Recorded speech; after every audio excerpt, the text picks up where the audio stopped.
working through quarterback mechanics, techniques, and we're going to start this morning with drop development.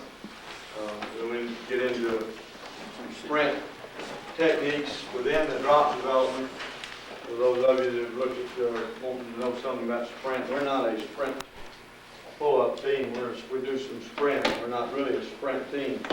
We do some things called moving the quarterback that I think are good, and we can get into some of that depending on how much time allows. But first and foremost, I want to get into this drop development. This is something that I think you must spend the time. There's one thing that I would complain about. I don't complain about not having enough individual time with our quarterbacks, but I like to do this year-round, which I can't, working with them myself. I would like to have more time at practice to work with them, because if there's one thing that I think that you can deal with, it's footwork and drops. If you want to change, if you want to adjust a young man,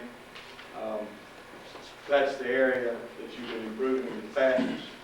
Most youngsters can either throw the football mechanically here, and there's so many different ways. And I don't, to be honest with you, I don't mess with a lot of throwing motion with them. From a change standpoint, there's certain little aspects. But when we get into drop development, that's where they have to learn our system, because our drops time with our routes. And that's why I put there, throwing is rhythm. To me, being able to do something, it takes you having to try to accomplish the same goal every time. That's put the ball accurately where you want it. That is a rhythm you learn. And that's what drops are. Drops are dances. They're rhythm. They're rhythmical. And that's the only way that a guy can accomplish the same thing over and over and over. And you find your throwing rhythm. And once you get in a rhythm, that's when people can start putting the ball. Throwing is rhythm, and rhythm comes from drops. Just what I just said. I think that's a real important thing to remember when you're dealing with quarterback. What I always talk to them about is, to finish well, that means to throw a completion. To throw a completion, the whole thing's got to start well, and that all starts with the drop. Okay? The first thing you have to do is identify the drops you're going to use to them. Okay? Get it defined. What are we going to do? I'm going to give you the basic drops that we use at Tennessee. That's what I can teach, because that's what we do. When we get beyond that, I don't have much philosophy beyond the drops that are listed on this board, because that's what we do. That's what I focus on. First thing we do is a 3-step drop. Then we have a 5-step throwing off the plant. By the way, our 3-step drop is thrown off the plant. And I'll get into exactly what I mean by that. 5-step drop with a gather, a hitch, pop-up, whatever you want to call it, and then sprint passes of all types. So we've broken it down, and we tell a young quarterback, this is just a big quarterback meeting I'm having here. So I'm sitting here telling you guys, this is what we're going to do. Okay? The thing we've got to do on our drops with each one is establish a depth and the speed or the rhythm of the drop. Establish the depth and the speed, the rhythm of the drop, because we want that to be a constant. Regardless of different abilities of players, we want that to remain constant. Okay? Then we get into defining the footwork with them. Okay? And we'll go back through all these individually in detail, but the 3-step. The 3-step. First thing he's got to do is get his depth on his first step. And we got 3 steps to accomplish this in. So the first step is depth. That's what's in his mind. The second step is balance. You're stopping on the second step in the 3-step drop. So now he's got his balance. The third step is the set foot. And I'll go through these, teach them as we go back through it. I just want to identify first what they are. Everybody got down and had that. Basic principles of our 5-step drop. We teach is open. And I'll get into why I use that term. Speed, which is the second step. The third step is the depth step. The fourth, balance. And the fifth, set.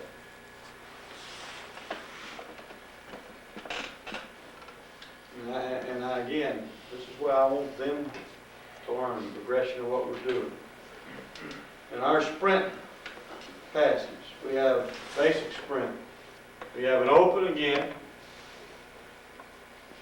You have a speed step, helping you get away. Third step is again depth. Then we've got a crossover step, and then an attack step. Is the term we use on sprinter.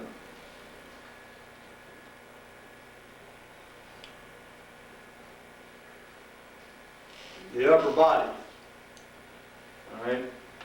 Talking to them about the upper body. The first thing, we use that term open.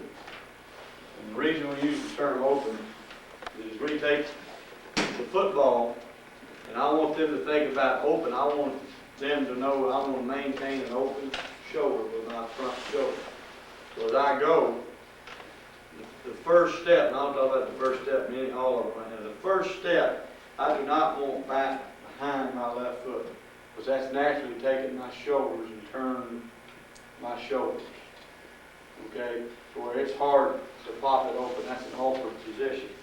Actually, what I'm doing on open is I'm pushing away. I'm pushing away and remaining open. And that's, I don't complicate it much beyond that. I don't tell them exactly where to put their foot. I just tell them, I don't want your foot dropping beyond the other foot. We do not cheat step. We're pushing and remaining open. Now, depending upon the drop I'm taking, I'll get into more of it. But what I want in the upper body is I want the shoulders in a slightly open position. Okay? I want the ball driven back to the armpit area. Some people say chest plate. Some people carry it higher than we do. We don't carry the ball real high. But I'm pushing back away and I'm in an open position. Now, my head and eyes are free to work the entire field. We have the ability now of seeing well peripherally here to here. If I get myself closed, I'm in a tough position to throw the ball to my left. And the only time we would do that, just to be honest with you, we do take drops and use our shoulders if we think we can affect underneath coverage. And you'll see some of our drops. They'll pop and show us back numbers. And that's just basically to affect linebackers. But what we want to try to do, I may probably get into the neck and to the lean and the other part here in a minute, depending upon the drop. But what we try to do, I mentioned a minute ago, is I want a very relaxed upper body, and I want to have the ball in a position that's comfortable to them. I don't want it down. I'm not looking for it down. But I'm also not telling them I want the ball above the shoulder, or I want the ball in a position. I just want the ball brought back. I want the ball brought back. I want it in the back half starting, and then as we go, I just want an easy pumping action where the ball goes from armpit to armpit naturally. And that way I have my upper body relaxed, and I have the freedom to be moving the football from one armpit to the other. It may not make it this one. And then after you get what you give them gentle reminders. Once they learn to relax, and you know, to me, quit coaching. And these are things you got to be careful when you coach these things, how much you coach these things, because you don't want to think about them while they're playing. This is all kind of like golf. You practice on the practice range, not on the course. And so you make sure that you practice these on the practice range. Now, let's just get into our three-step drop. It'll be easier to teach everything that we do. Our three-step drop has a rhythm. The rhythm that I tell the quarterbacks is 1, 2, 3. Okay? And matter of fact, today we'll have it drawn on. You see how I have it drawn. That's how I draw it to them. 1, 2, 3 together. Again, I never step too far. But that's the only step I'm getting depth on, is that one. I just pushed away. Now, what happens from here is the 2-3, depending upon where I'm throwing. But I've stepped, I don't want to step here because I got a tough time to get back here off the plant. Push away.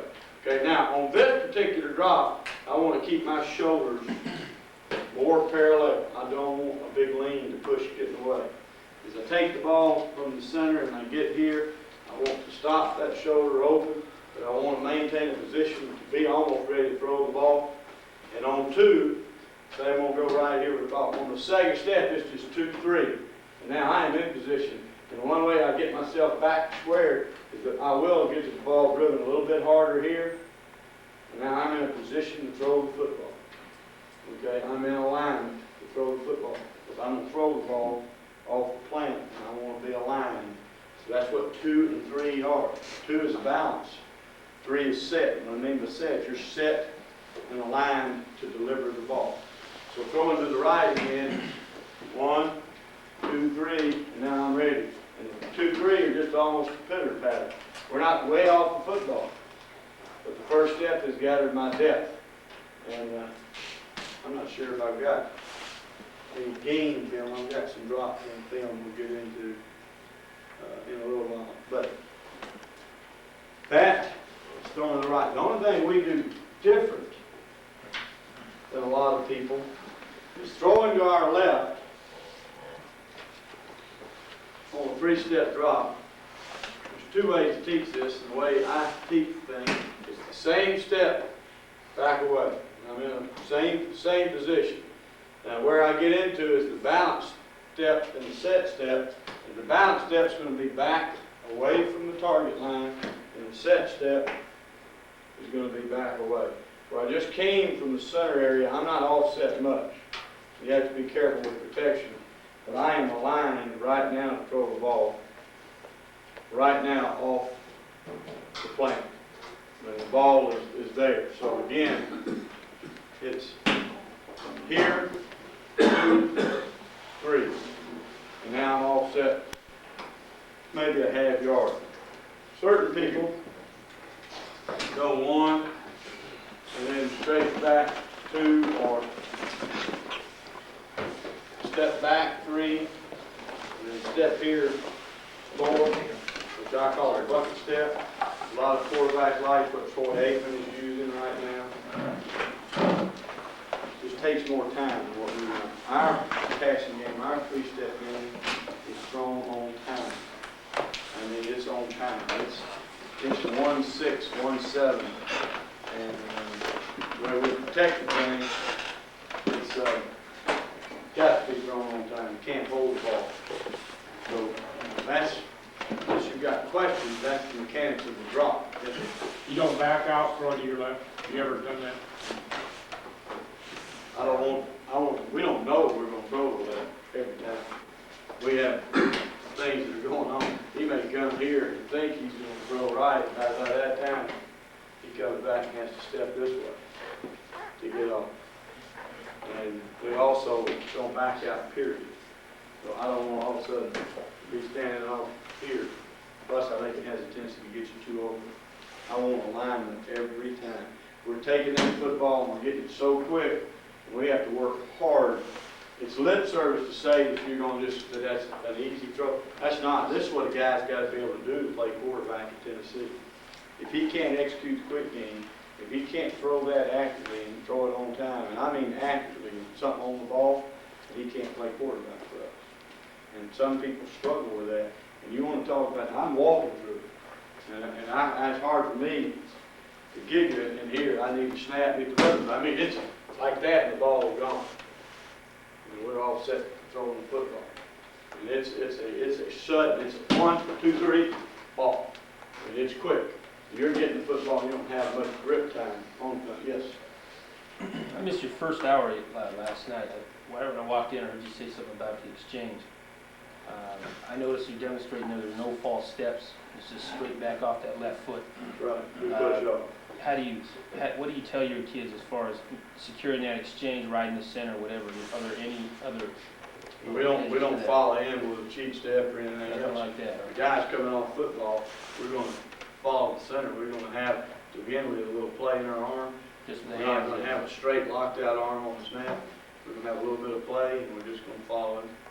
It's not very much of a motion anyway. We can follow him with our hands and step away. Okay. And on pad dropback, you know, his center's tail staying down and he's just sitting down. Right there, he's doing a good job of his technique. And the ball seated and coming away with no problem. Because that puts you close to the line of scrimmage, pretty close. What is the offensive line, that block today? Let me get into that later, and I will get into that as we get into it. So you're saying the one reason for back pedal, or the sole reason for no back pedal is because of balance? You feel that throws them off balance? I just think it's too open. I just think right now, I'm not aligned to throw our hitch. You know, I come out of here and just back up, that's the worst position to me than this. Right there, I am aligned and I am set. We're pretty broad. A lot of people want, you know, all the time here throwing. I hear guys talk about being under your armpits, you know. You see, I'm not big. I don't like a guy taking a big step. To me, that creates a bigger step. I'd rather have a guy that can learn to throw with almost no step. That's just me, my philosophy. So when you see me demonstrating, that's what we're going to see. Can you talk a little bit about the positioning of the feet? Yeah, I'll do that now as we get through the thing. That's exactly how I feel about it. As this back foot is planted and set, obviously the one that's critical is the front foot. I do not tell a guy to point a toe at a target, do anything. I want to step toward the target. If I'm throwing the ball right here, I'm in a position, I'm stepped toward the target, okay? Now, I want the toe to be slightly closed to the target if everything's perfect. But I've had guys that were slightly open. That's how they had to throw. Now that to me puts pressure on the elbow, makes it harder being over the top guy. That's why I like it here. And now you can just see where my foot's pointing, toe is actually pointing to, but my weight of my foot, my knee is driving away. It's right there. My knee is driving at him. Toes angle here. Now I'm coming in a position with my feet. And that's the position we want to end up in all the time when we're throwing, whatever your position is. So I do tell them to step at the target, or if I've got a guy with a problem, what I do is coach him like you do golf. You line left to throw.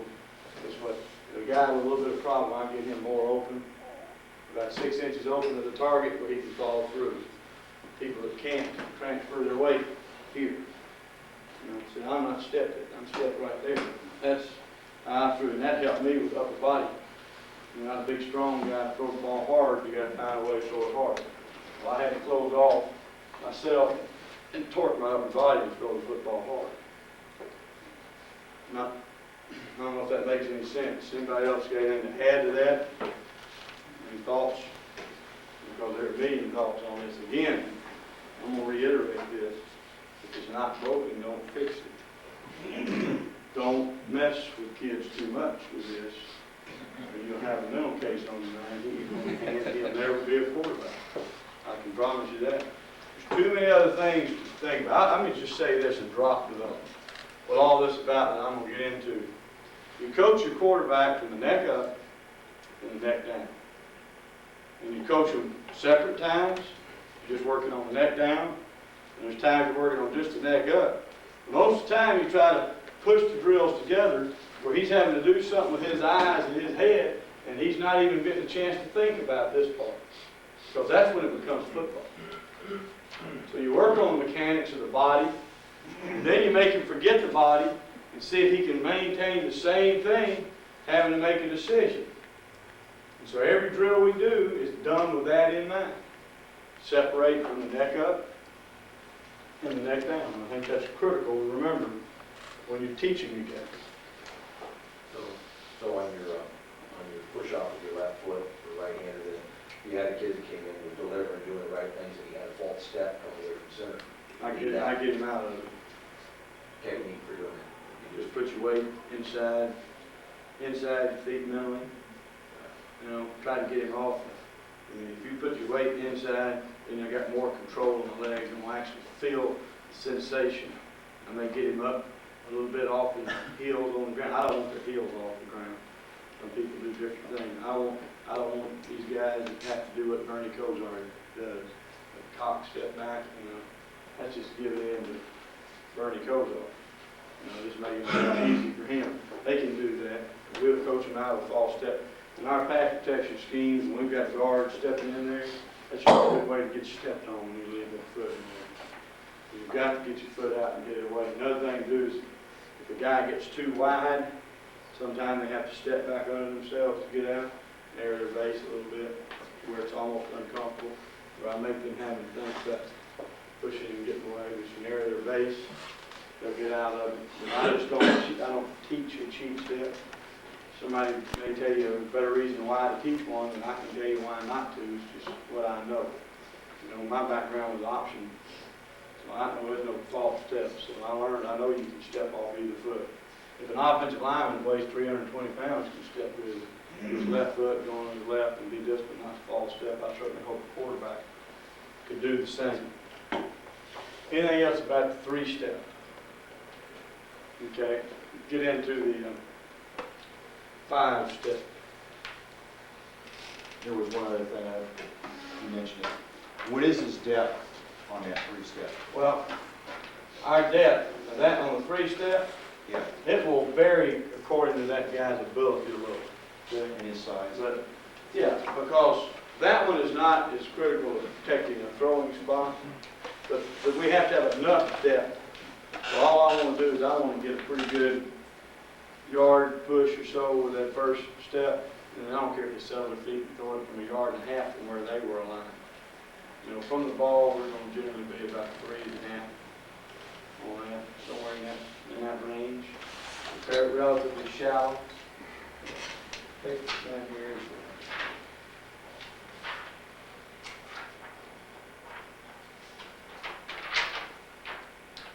Okay.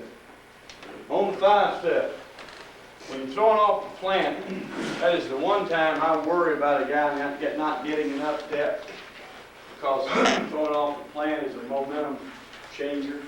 Makes it a little harder, guys a little bit more under control.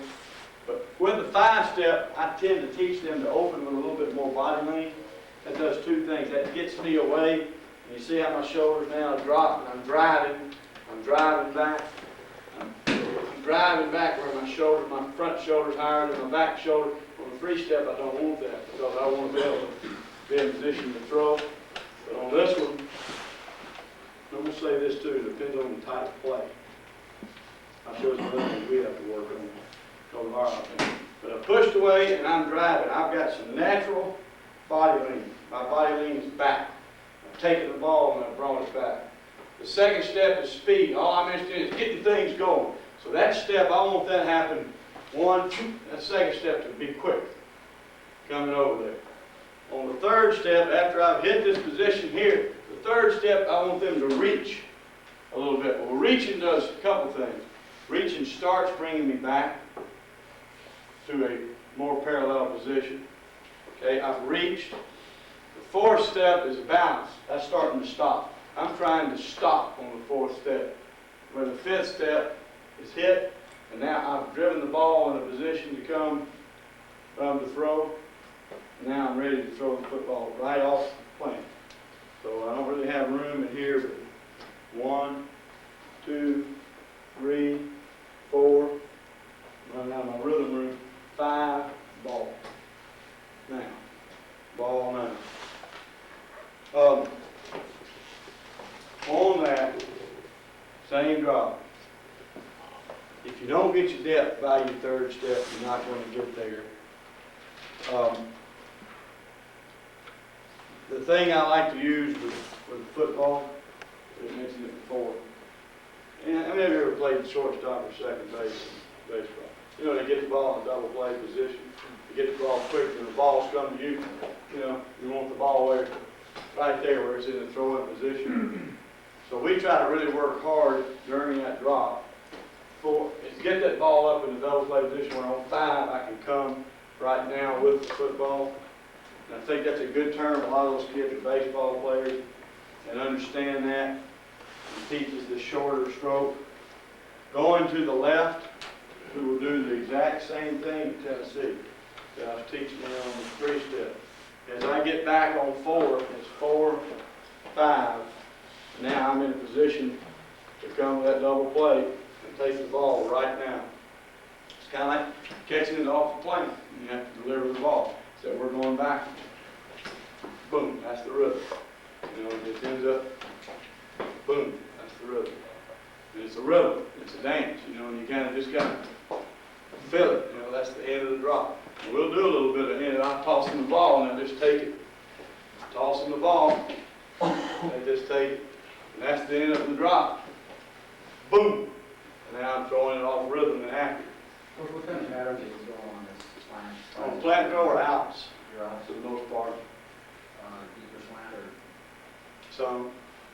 We have a certain type of verticals that we throw off the flat. We have little stop routes inside and thrown off the We're going to flat. have to use that then for, get that vertical pattern at about 10 kilometers. Speed up, and then you get into speed up or drop. We'll have a drop. We got a vertical. I'm not sure when you're gonna come open. And all of a sudden I just pattern my feet and get to here, and that's, we work on that rhythm. Just get on your toes and just get one up. I've got some of those, I think, on here. On tape. There, I have to get out there on the field, start with them, and really teach them. All of a sudden, that rhythm, stopping your drop is what I did. Getting on my toe, transferring everything now. And then when they see it on film, it's kind of passed on down. See the guy before them, that guy learns that rhythm. But it's outside here or wherever it is. And then a normal drop is, like I said, see that kind of rhythm. It's not just stop and throwing it off the plane. So there's different ways of doing that. We have to learn our drops by play for that reason. Certain plays, we have a long 5, certain plays are short 5, certain plays are ready 5s. That's just in your offense, whatever your position, and whatever you're doing, you've got to coach that position to be able to handle it. Now, when we hitch up, we're right back through the middle, and now on this one, I'm driving myself back. I'm still trying to stop 04, I hit 5, and get the rhythm, and that's the pop-up is on there. We also gather and set. Now, we have to be real careful. We can't gather, shuffle up, and then throw, as a lot of people teach.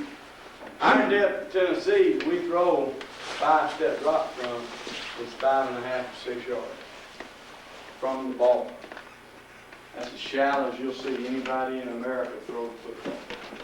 It drives some of our quarterbacks initially a little crazy because what that means is I'm about right here in a pocket, and I've got people in front of them. But we do a couple of things to help that. Number one is we're extremely firm inside, and because we're open-ended, just give you this. What I mean by open-ended, we don't have tight ends on the ball in past situations. You see these running and shoot teams get their quarterbacks hit all the time. Because they're getting on edges, they're putting these people in bounds. I'm looking at what these guys look like. Right there, and I'm playing quarterback. I'm going to be real interested in what the coach is talking to me about when I talk about this. I know who those guys are. That's what I tell them. I take pictures of some of these guys we're playing against. I said, I want you to listen to me real closely. And they start complaining about their depth. It's real simple mathematics. You know how these guys are wide those guys and come off that edge. You know, you see it in pro football. I can't understand these guys. They must not like those quarterbacks that make $4 million a year. That's all I can figure. But when you put that throwing spot here, for example, let's go to 7.5.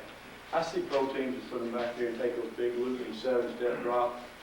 You know, pretending they're scoring all kind of dang points, aren't they, too, in the NFL? They got all the answers. They put that quarterback, let's go back to 9. Okay, compared to where we are. You just look. Simple mathematics. Where has he got the best chance of stopping that guy for any period of time? okay? I promise you, we don't get hit off the edge because of that. We may get a blitz get to us occasionally, but our tackles, if they're smart, and not all of them are, but if they're smart, they learn their sets. I see those I go to those games, they got these big giants out there that can't even hardly bend. They're taking all these things, getting all that momentum going, and then here's Lawrence Taylor in his prime, he's right back underneath him, just space. Our guys are just sitting there, they're here, right there. Now you got to come to me. You're just going to work, and we're throwing the ball on time. These guys have to be firm. Okay? Let's take the other rushers. So now they come in and they got a game on it. Right? All of a sudden we hook up on this game. He passes him off. He ends up freed up. They pass him off. This guy right here is going to go hurt somebody. Hope this is not one of our guys. We use what we call a rub technique. Now all of a sudden he's going to go attack a defender. Well, because we're shallow, we need this quarterback. We're sitting here, and all of a sudden that rub occurs, and all of a sudden it's like Moses. The Red Sea opens. And we work on a pocket movement, and we have a lane to throw the football in. That's our philosophy. Those that weren't here last night. We played 12 games this year. Our first team gave up 6 sacks. And when the games were 55-3, we gave up 5 with some 3s and 2. So for the season, Tennessee gave up 11 sacks. Example, another team in our conference was a real good football team, University of Florida, gave up 29. And they're a good football team, and that's a pretty good number compared to most people. But our first team gave up 6 for the season. And so I just share that with you. It's something that I think is awfully important. Coach, Yes? with your gather step on your 5-step drop, he pops up, does it mean sometimes end up like a good 3-step drop? No, we're having to work on our others athletically and do it. It doesn't take much. I mean, I'm already just waltzing through there. The tendency is to be deep. I have to keep them from getting too deep. So the gather step, what I'm saying is that we won't gather and hitch it up and really step into a throw like some people do. What we have to do is we hitch up, and then sometimes we have to just stay on the ball with our feet, keep our feet moving, and then go. And I'm going to talk about that before I get into sprint. Let's just talk about that. Throwing is rhythm. Okay? Every one of our routes don't time out to plants. Every one of our routes don't time out to hit and ball. You got to do something in the meantime. And what we try to do is we're in a position in the pocket. I'm just going to get on the toes of my feet. And in this situation, I'm a little narrower than I'm in that position to throw. When I'm getting ready, I know I'm getting ready to throw. I don't want them here because the 5-step is going to require pocket movement. And that's the subtle awareness. There, to throw the football. Rarely do you ever get one where you just don't throw the ball. It's usually that's what you have to practice. I'll get into some drills I have to that later on. But I'll tell you, it's like people that I love. We go live against our defense in 3rd downs all season long. Do it on Tuesday, we do it on Wednesday. And our head coach gets cringing and nervous. He always had about losing one of his linemen, somebody doing this. But you cannot train a quarterback to play unless you get 11 on 11 with it. That's the best way to train a quarterback. You can't all-out scrimmage all the time. I understand that. But you better give him time in the passing game with rush around him. We do not let them hit our quarterback. I don't let them tag off. They just run by, and we let the defensive line coach blow a whistle if it's a sack.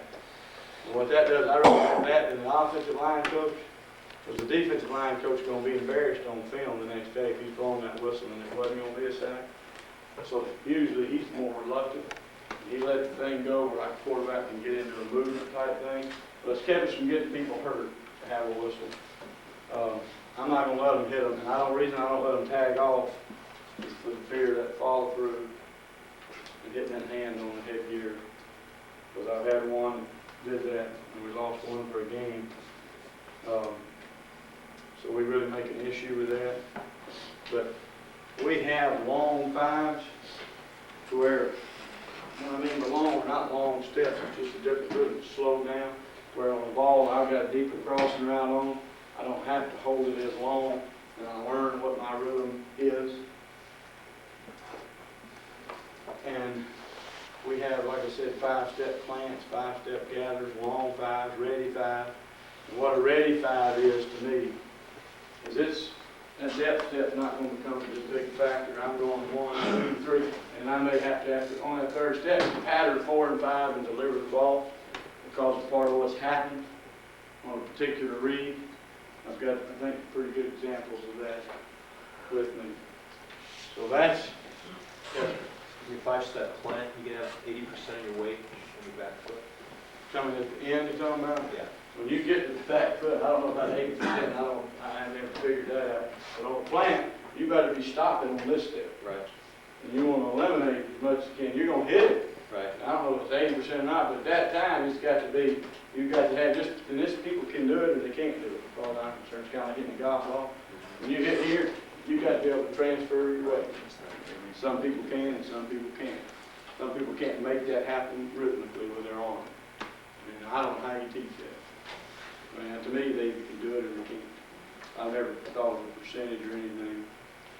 You said 3-step, 1-6, 1-7 was the goal. Do you have, you described several different 5-step. You have some time Our frames. plant, 2-1-2 to 2-3. Ball's gone. And sometimes it can be, some of them, shooter can be in a 1-9 range. Because he's such a explosive athlete, strong, quick. And the 5-step ready is your longest or slowest developing. Yeah, 5-step ready. I mean, it might be that he holds a little bit longer, but there's so many times we stop going off the drop, off the plane, that it may come out. You'll see when I show you some drop that pass off, because we don't hold the ball very often. Sometimes we do. I got all the bad and the good. I need to separate. Sometimes we do. Sometimes we don't do the right things. And Heath is a funny dropper. I'm going to tell you. When he got results he got, he was a little bit of a hopper. He kind of wanted to get in and kind of hop on 4 and 5. I never started off trying to get him out of it.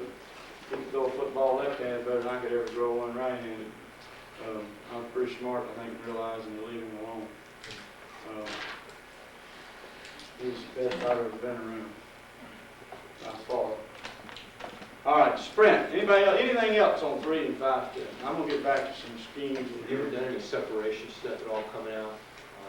Right-hand quarterback. You talking about keep the open. left foot? Right, That- Stanford does.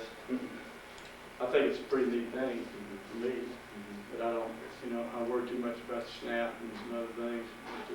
And I think another thing, I've seen people turn that into a false step as opposed. But I think it's a good way to get away. This particular guy's not a real good athlete. That's why I guess I like it. It helped me get away. I just like it because that's kind of how I used to rhythmically do it. We never got to drop back. Our coach never told us anything. We just did it whatever way we wanted to do it. We were running wishbone. Sprint. First thing I talked to him about running sprint outs is not step clock past the midline. Guy has a tendency on sprint out to do the same thing. They want to turn away and get himself going. We make him try to stop short of that. So now I'm trying to get off and get on the corner a little quicker. It's a waste of motion. I'm running away from where I'm going when I get too far over.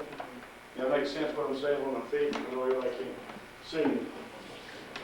So don't step past the midline. The lean is critical to get away. We're trying to come out of there and get going. The second step is speed. Third step is still gathering depth. Okay, you're naturally going to start swinging that way, so I don't want to start thinking about going right or left until they're away and getting enough depth. And the depth we try to end up shooting for on this thing, we'll actually try to get around 6.5 to 7 yards coming out on the screen on the ball. So the reason I call the next one crossover, and again, this is not completely my cup of tea, but I'm still getting depth. The crossover is going to start really getting me going that way. After I hit the third, it's 4, and then we try to get back attacking on 5. If my target's back here, I am trying to come back and attack. That's the end of the depth. We're not running away any more than that.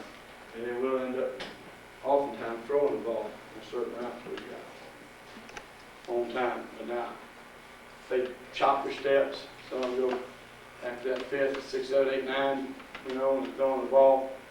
That doesn't bother me. It's all different on different places. Some of them have to just keep running and end up throwing the football.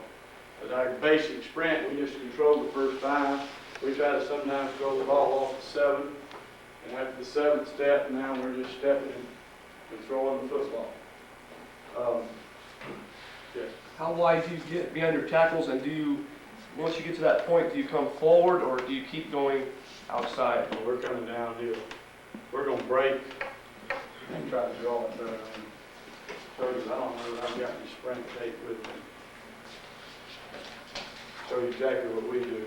We fit what helps us.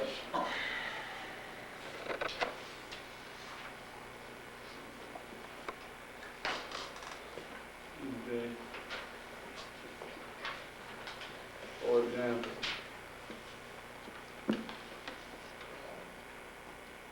we're coming out, we're getting, now, that didn't go all good line, we're getting now out here. That's an example of one of So you're going to pin that end, huh? Yeah. Pin them inside and get outside of it. That's right. We're breaking the container. We sprint the bait. Like I said, we don't have any pull-up. None. 0. And it's either all or none. And we come out, and we're getting in the corner, and we're making an attack. At the position we're throwing the ball. We're downhill that. Now, one other couple of things. As I get into the attack, as I start attacking, I want to get the ball up. I teach them to drive the ball up at that time. That gets me in a good position to be over the top. The hardest thing to do, the guy on the run, is the guy wants to do what? Get sidearm. Let me just separate it this way. Going to the left, it's not really a problem for the right hand. I'd much rather throw on run to the left than I would to the right. Having all these guys, I can't believe he threw it this far going to his left. But going to your left is easy. Going to your left, as I get back in attack mode and pop that ball up, it does this. It lines my lead shoulder. Every time I'm throwing on run, I'm running right here. I want to line my lead shoulder at my target. That puts me in a position to be over the top, and then I follow through right there, running right downhill at my target. So going to the left to me is easy. And going to the right, I allow them to be on about 3/4. I think it's easier to be active. Our guy really struggles running and going to his right. As you're going to your right, now I'm getting back in here. You still want to try to get the lead shoulder to the target, get in a position to follow through. What happens in the natural tendencies of the right-hander is, all of a sudden it's there, it's to throw in that position. It's to throw off the right foot as opposed to getting in here and throwing. You still need to be throwing the ball off the left foot. Same as throwing the ball. When you stand here and throw, that's how you follow through, right? Well, that's how it should be done on the run. Back to the same position. And it's harder doing it to the right than it is to the left. And I really emphasize follow through and drill.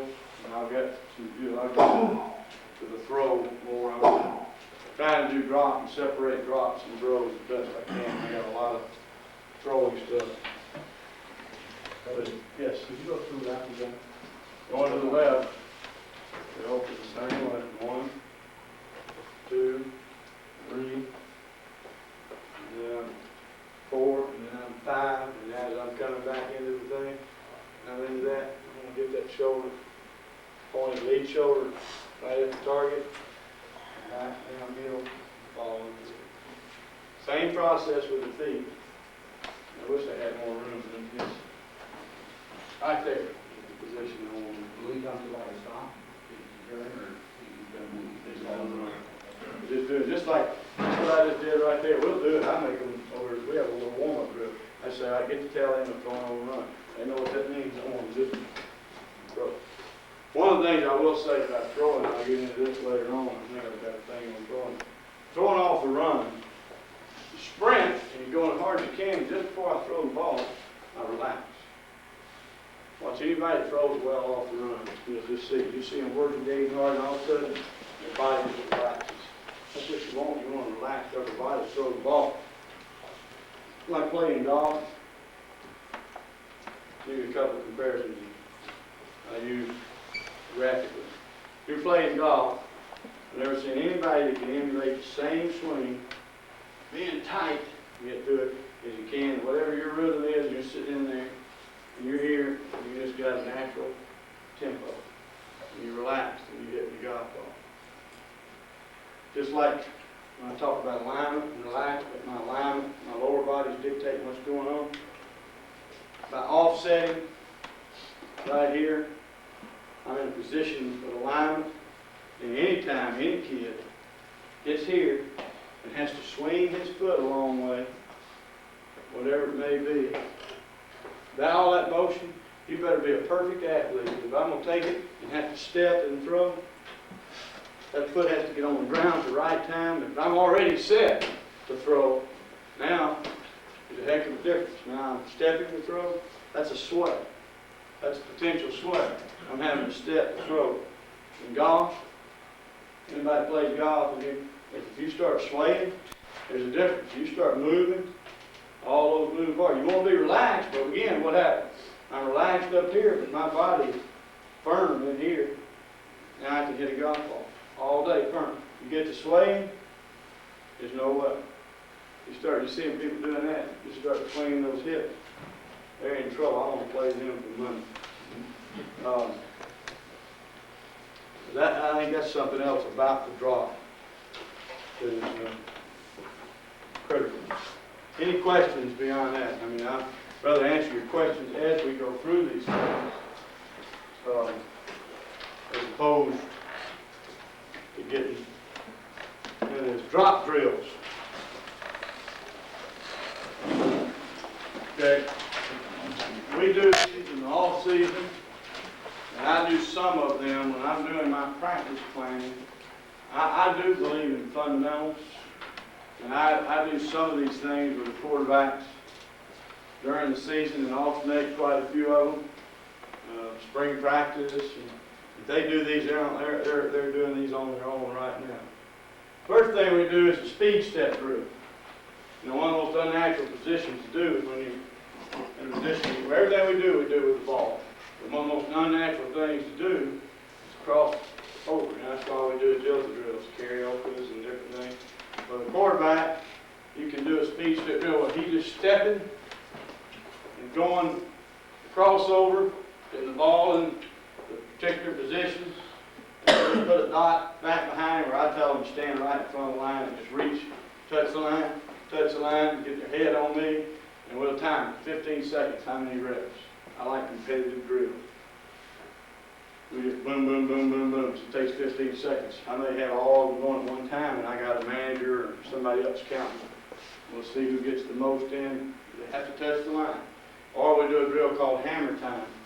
Take a football, and it's crossing over, and the same thing. How many reps we can get? It's a dot drill, is what a lineman use.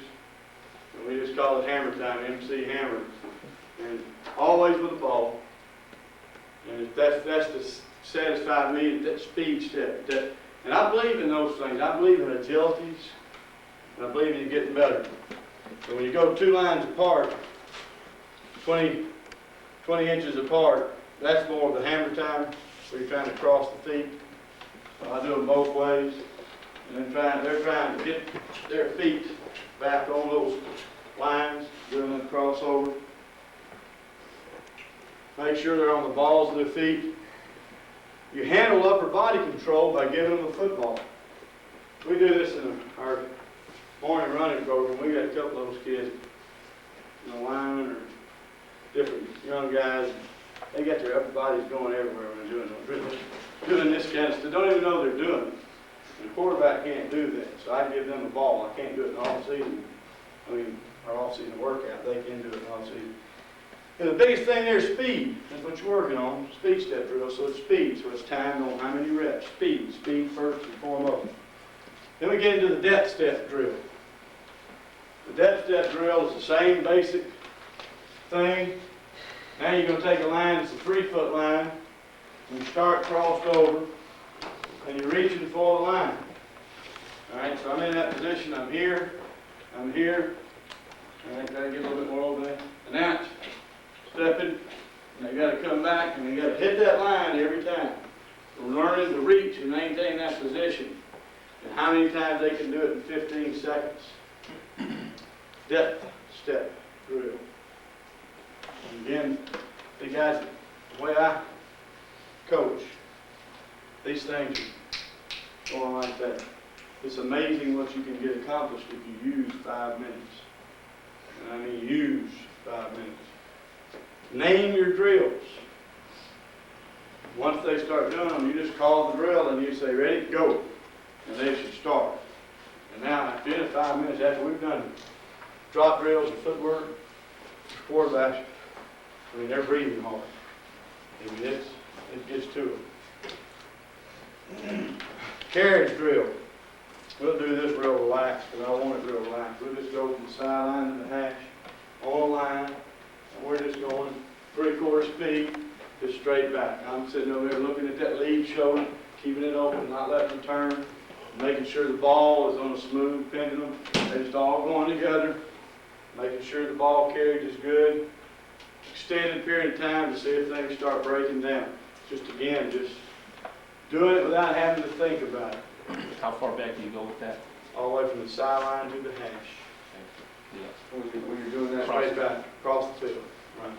when you're doing that, you go to the hash, or you go from the sideline to the hash, then go back to the sideline, just Yeah, repeat turn around. repetitive, or turn it around and go back. Turn around and go from the hash back to the sideline. I may stop them if you've got room out there where you're running a little bit of trouble. But just the carriage, I just say carriage drill. And we'll do that a lot of time early in our warm-ups before we ever throw a ball. Crossover, how much reach are you looking for? On the crossover, I don't know if you give an exact number what it'd be. After the crossover on your reach. On the carriage drill right there, I want to relax, I want a step, I mean, just a natural step, whatever a natural step is. I'm not making them sit there and reach. Some people teach that, I don't, this is not for the depth step, this is for just carry for the football. I think that's probably a good thought. Particularly if you got a kid having a problem, just tell them to reach every time. You know, it's hard to give them a landmark because they're moving. But I think that's probably a real good thought. Then this one I'd use when I'm mad at them. Alternate drops. And what we'll do is we'll start down on the goal line. And I may just go 2 at a time on this. Better part of the hash. We'll go 3-step drop to their left, and I'll just say, they know it's going to be 3-step, 5-step.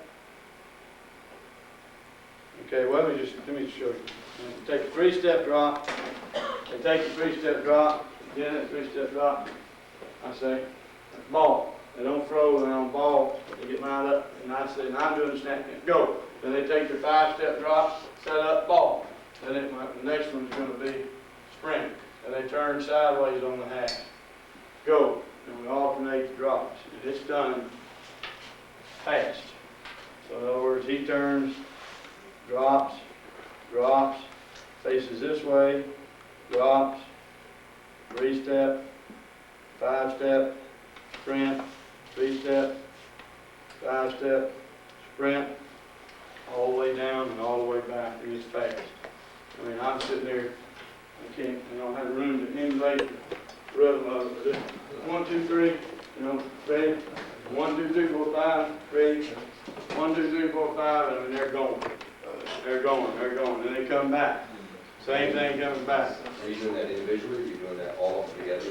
Probably 2 at a time. 2 at a time, okay, now, you're using that, you said when you're angry, you're disciplined. Conditioner. Are you watching for fundamentals, or are you doing that? Not as much, they're going fast. I mean, what I'm gonna try to do, I may film it sometime and show them how sloppy they are when they get tired, you know, when they're not mentally tough. But right there, that's a condition, but you can see it. I mean, I may holler out something if I see something obvious, open your show it. You know, lazy with your feet, get a line. And I may say all the throws are throw to your left. And all the throws come back, your line will throw to your right. You know, just keep it in whatever you want to make of the drill. Go to lengthy too. Yeah, 100 yards, and then turn around and come back. And then maybe turn around and come back, and maybe turn around and come back. You get about 4 of those, and they're tired. So you're going one way, you're sprinting right, you're coming back, you're sprinting left. That's right. So you're coming back, you got the same thing going to the left. And that's a good way to film the drop and see how lazy they can get. And the other thing, we just use all our drops on every one of our throwing drills. I make sure that we alternate the type of drop we're using. The more times you drop, the more you work on rhythm and accuracy, the better off you're going to be. This is my favorite drop drill. I just do it as a weight drill. We do this every day. Some of them get too athletic and I let it happen. But we just call it a pass wave.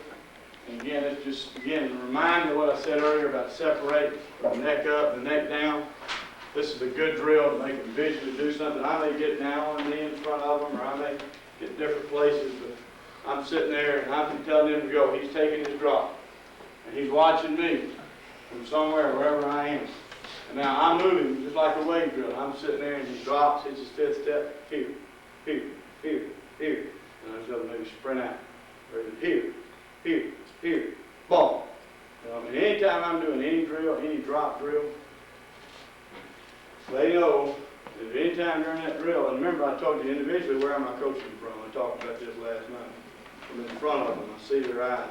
And when I'm watching them versus team and group drills, and I'm behind them. But anytime I sit there and do that, they have to throw the football to me. I want to throw them accurate.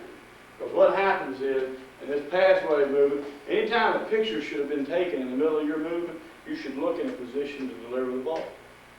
What's the first thing you see a young quarterback do when he has to move in the pocket?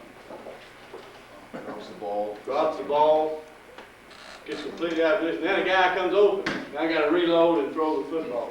We don't ever want to have to reload. We teach 2 hands on the ball in the pocket for ball security. 2 hands on the ball in the pocket at all times for ball security.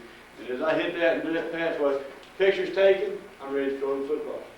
Picture's taken, ball. Picture's taken, ball. Every movement is within this system to deliver the ball right now.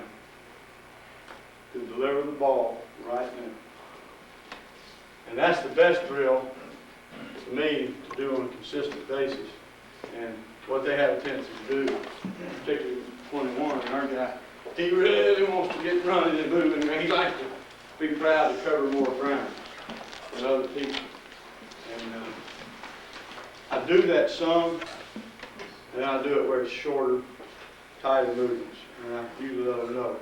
Then I'll also do a shuffle drill. It really is kind of a movement drill. But they're in the pass position, and the coach is here, and they started here, and now I am just shuffling them slightly. You know,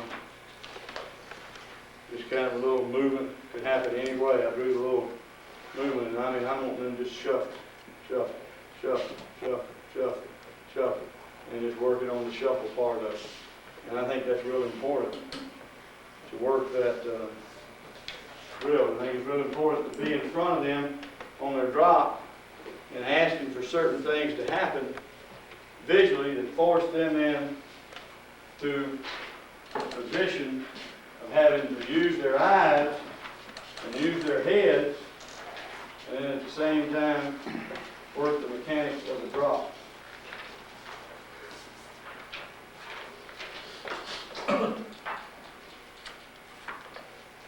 Okay, now, since we get into the drop, and people asked about it, before we get into throwing, I'm going to give you just a general idea of our protection process. On the 3-step, we're different than most people. Doesn't matter whether we're in two backs, one back, whatever the situation is. We're gonna have, when I say one back, we're gonna have a wing or somebody that can protect. We'll have 5 linemen in 2 positions protecting, whether it's a tight end or a wide receiver, it makes no difference. We start with a basic 50 defense. Okay. Now, what we teach is pure zone protection. Pure zone protection. The center is going to take the snap of the football, and he's going to snap the football, and we're going to stay firm, just pop up, sit down right there. Not back up, but certainly not step forward. Our guards are going to slide a half a gap. Our tackles are going to slide a half a gap. Okay, now what happens is we give these guys, because of pure zone, a pure aiming point. That aiming point is the inside hip of the tackle. Okay? He's going right down to the inside hip of the tackle. At that part, he comes off the inside hip of the tackle and explodes and blocks. First thing that shows.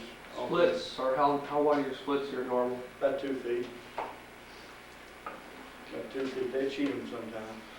But we checked this a lot, so sometimes they end up having to do it with their splits a little wide. Same situation here. It's from the wing. We actually teach them to attack the inside hip and redirect the hip of the tackle. Now, let's get into the problems. We're starting with this defense. This end, or this end, depending upon what they've got, let's just say that this is a 4 out. He plays inside and tries to take the inside gap. The tackle's going to block him. Okay? Now this guy rushes outside and he rushes outside. The tackle's not going to chase. Once you slid, you stay firm. Okay? Once you slid, you stay firm. If there's 2 outside, and this back is coming, he's going to surge here. He'll block this one. He'll force a collision, and I mean, it's amazing how that guy has to go. Remember what I said about our drop? We're sitting there and the ball is gone. And we've studied that passing lane enough to know that that block occurs right there off that tackle tip where the ball occurs. That guy coming off the edge has yet to ever get the ball. This is on your 3-step and 5-step drops. It's 3 steps. This is just 3-step on This is just 3 steps. So it's all pure zone. Now let me draw some different fronts. People mentioned in here the split.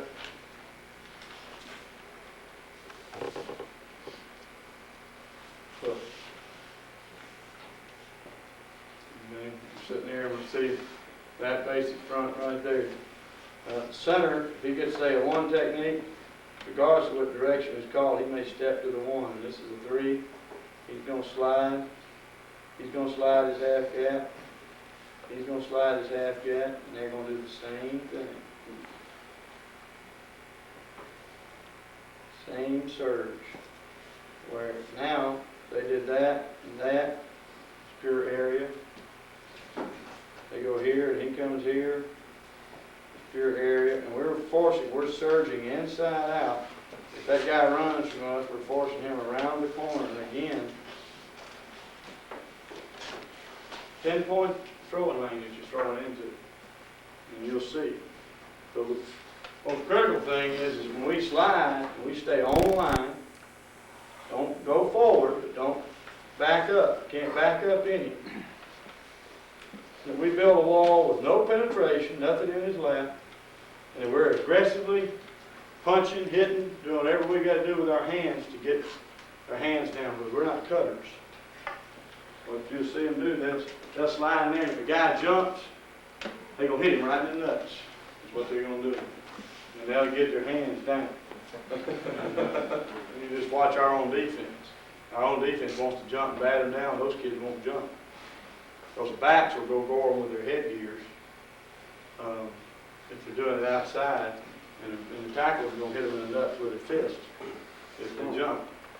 And so that's the basics of it. Remember, it's all zone. Just say we got a game on. Coach, that center always gonna step to a gap, if it's uncovered.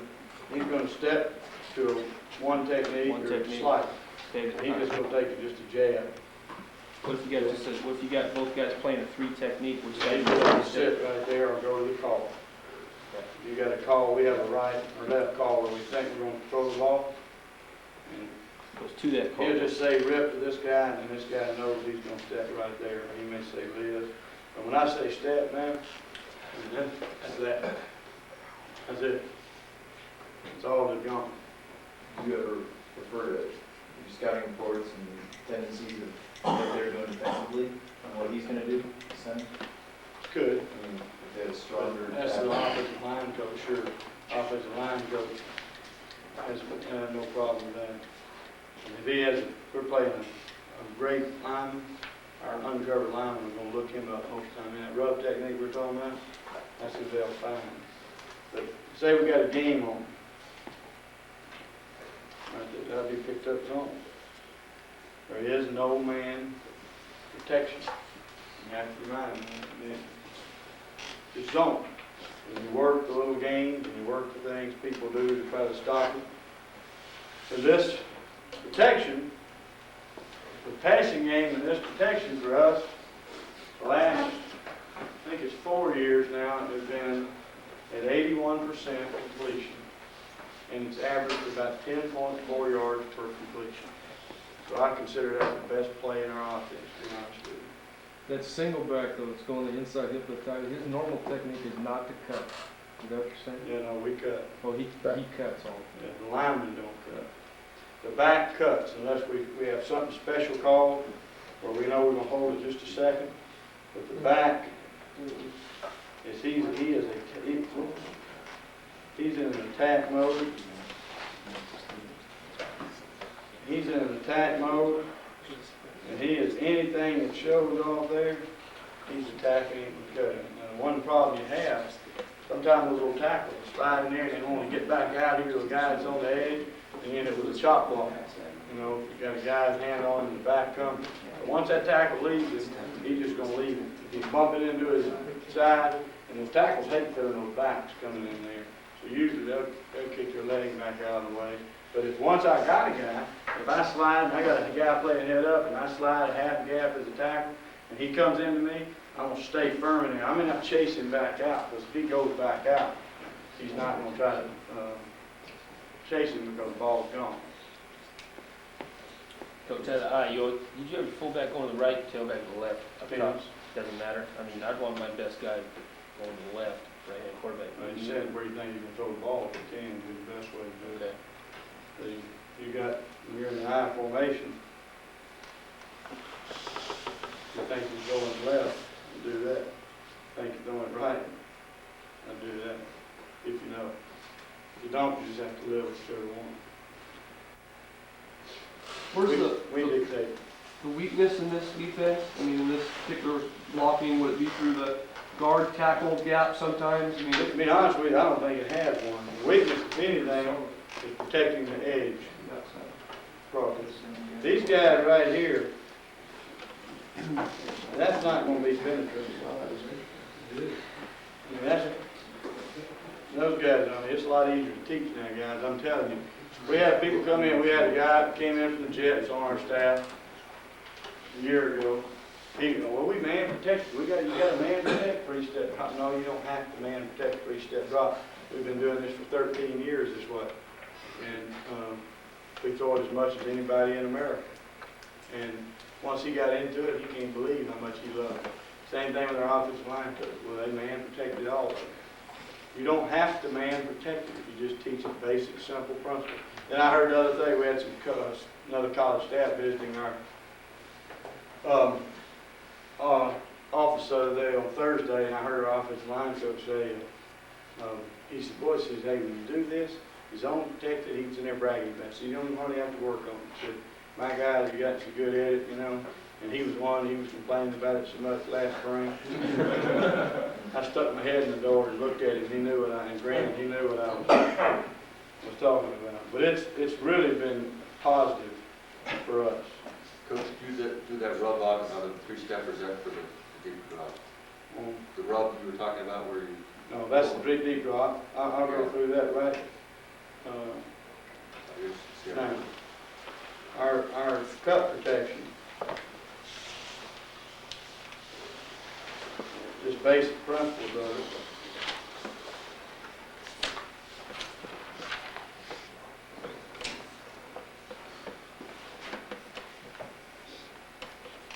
We're going to have a 7-man protection, okay, some sort. And in that 7-man protection, we're going to have the ability to fan our line, okay. Just say we got the call right, and fanning to the right, and I'll get into the techniques. If we've got something working on one side, we're never going to leave our center by himself. So our center knows his help is going to be the opposite of the call. So we have what we call a zone guard. And we'll get into their sets in just a second. Okay. Now we're taking the 5-step drop. Let's go through each set. Tackle on a wide rusher. Again, what did we talk about before? Protecting the throwing spot. So what we want that quarterback on the drop to be in the same spot every time, so that tackle learns what that spot is. We tell the tackle that you've got a camera on your rear end, and that you want to put yourself, if you've got what this rusher wants, he's got to come to you. So depending upon where that spot is, we'll take a set. We have a couple of them. We'll obviously step, and then take a 3-step set, step with our lead foot, and just put myself where my shoulders aren't too turned, where I haven't shortened the corner, and I'm in a position to get myself situated with that camera right on my tail, and I'm a slight turn between the rusher and the quarterback. And I'm going to sit in that position and sit fairly firm. The wider the rush, the wider the set.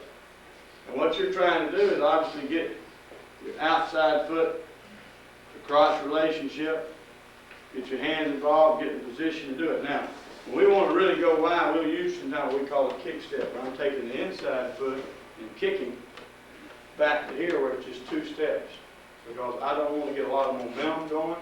Well, the worst thing the tackle can do, they'll start getting a lot of momentum going, and they start bringing those feet close together. And you took a picture of them right in the middle of their set, they look like this. Well, if that guy changed the direction right at that moment. That guy sticks his foot in the ground, your balance goes this way, and then you back underneath. So the wider the rush, we'll use a kick step. Now I've got to move this inside foot. It's back and away. The inside foot is there. Now I'm back in a balanced position. I got a chance to recover whichever way you go. So that's the set of the tackle. The guard's basic set is the same thing, only as wide as it needs to go, only as much depth as it needs to go to intersect that point, whatever that is. And we'll go intersect that point with the guard. Same technique, same situation. The center, I know where my help is. I got a nose guard. I am going to step and snap the football and step away from my hip. Back it away from my hip. Okay? My guard next to me is going to step back and inside. I see my linebacker, but now we're going to let the nose decide who's going to do what, which one's going to be quick. The nose rushes into the guard. We're both right there together. The center may push off. He may back in slightly and start looking, put his head on a swivel. Say we've coached this center. We'll game plan this. Try to get the guard to take over. This guy right here is an All-American. That's where the rub comes in. When he frees up, this guy gets in and about to go get. he's gonna, let me finish drawing. He's gonna go attack. He sits in here, he's gonna go attack that All-American rusher, and there's the rub, there's the explosion, and it's a contact. So I'm sitting in there as a center, and I passed it off right there, and now here I go. And he goes, and he makes something happen in there. Okay, the guard's already engaged on that guy though, and the center's Sure. still gonna come and clean him up, huh? Right. He's already got the guard, he feels the guard in there, he goes. I mean, the right guard is already engaged on that end. Oh, yeah. Okay, the We're center. gonna go, I mean, we're gonna rub somewhere. We are gonna do that for two reasons. One is what I said about opening the lane. 3. The third is, when you're throwing a lot, and you're doing this all day long, you're not a very intimidating team. You're not a very physical team. That's an intimidating blow. I don't care who you are, when you're engaging an offensive lineman, and you're sitting there, you think I'm getting ready to rip him, and all of a sudden somebody sticks it right in your ear hole, they don't like it. It's intimidating. Now, this is the All-American. We may sit here, it may be, he engages him, the center backs off, and there's the rub. Or the guy rushes into the center, and the guard ends up free. And the guard comes from the same position. So it's usually the zone guard of the center that obviously creates the rub. This tackle, same technique as before.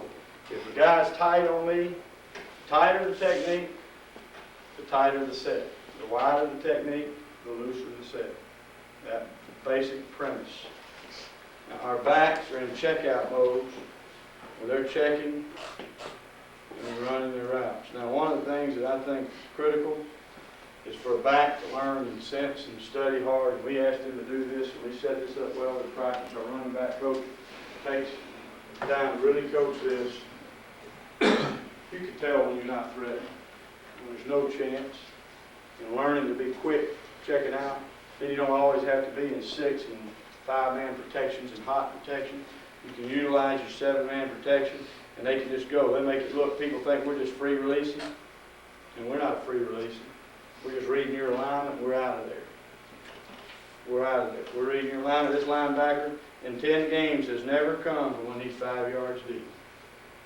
That's what that running back coach studies and identifies. In 10 games, we play UCLA first, and UCLA, I have something, we'll see it, 12 games on them.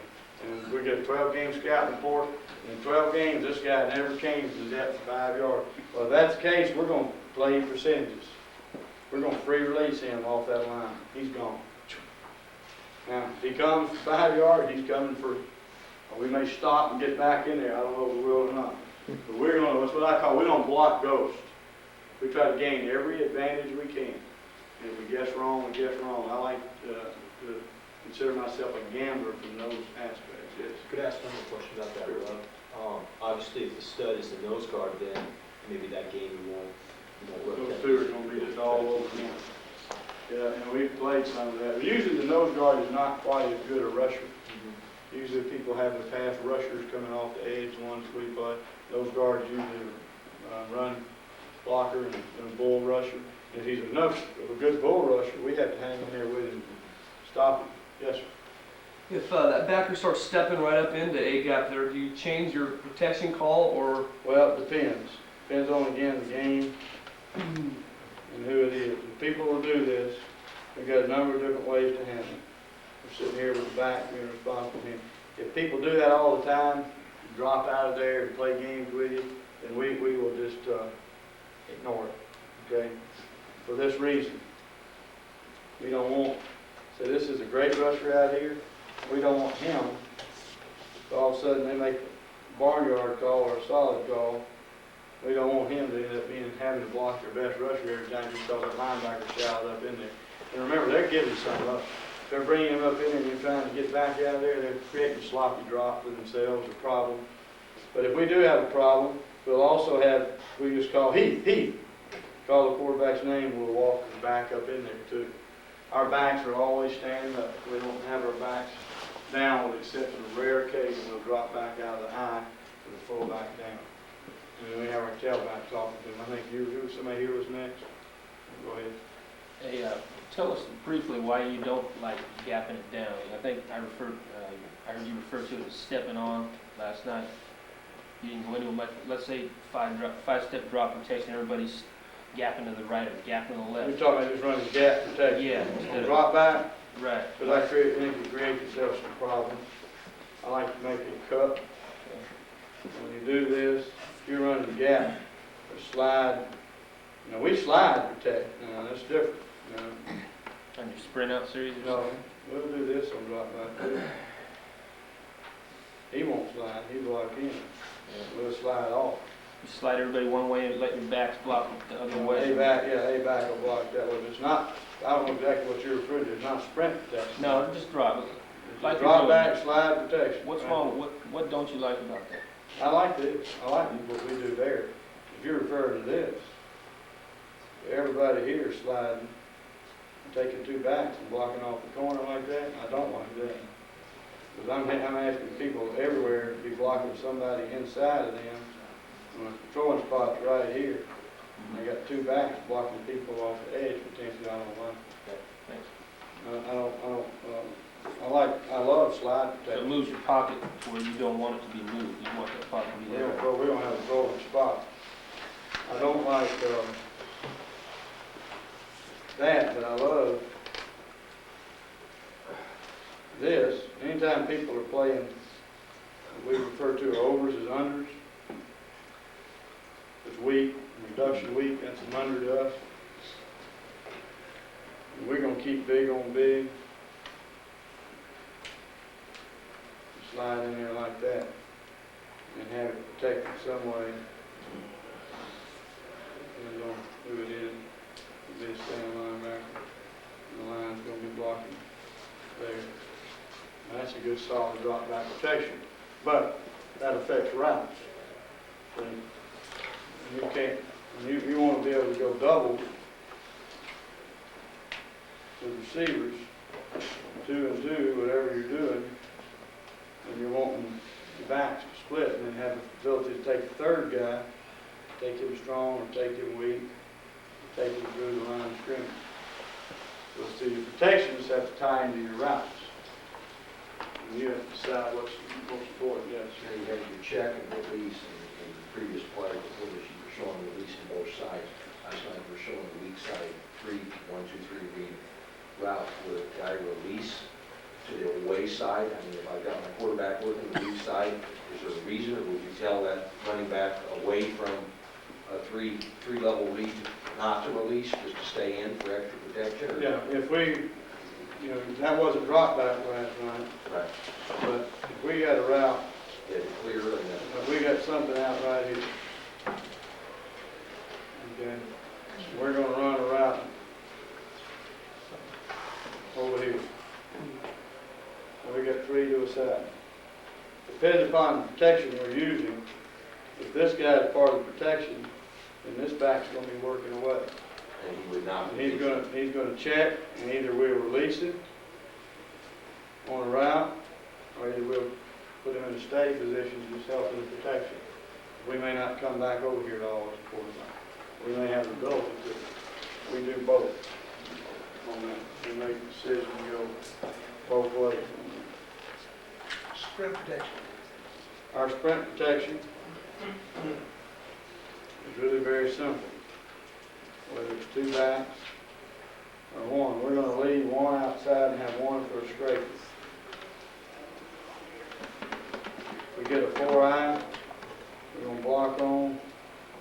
We're going to build a wall backside, pull. He's there to clean up, protect the scraper. Do it out of 1 back. This machine. We do it out of 1 back. Same situation. Pull the gap again. He is the first back, and he's the second. And we're coming on. And that's real simple for us. Really, that doesn't take very much work, to be honest with you. One, it takes a little bit of work. One problem that you have is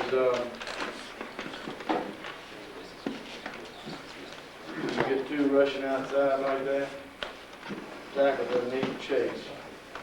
You want this block, creates a better corner. Tackle starts chasing, your quarterback never gets back downhill. All right, guys, we'll start back here in just a little bit. We're going into throwing development.